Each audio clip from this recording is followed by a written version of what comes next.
Mokambi ya etuka ya Congo Central Atumatu Bwana akangami afundami na kopengwisa mosolo ya leta azali sika na boloko ya Gombe.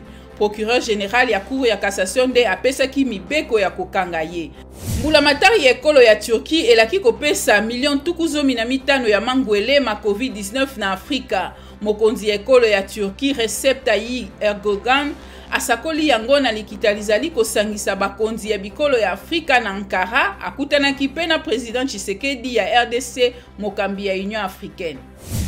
Mbulamatari ya ekolo ya Ethiopie elobi ebotoli mboka inso ya nord ezalaki na maboko ye mabatomboki batigre uto mubu moko.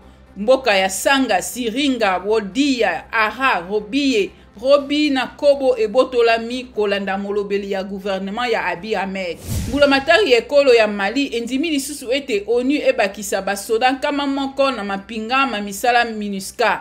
Basoda bango bakouta Tchad ezali eyano na bolongoli ya mapinga ma ekolo France.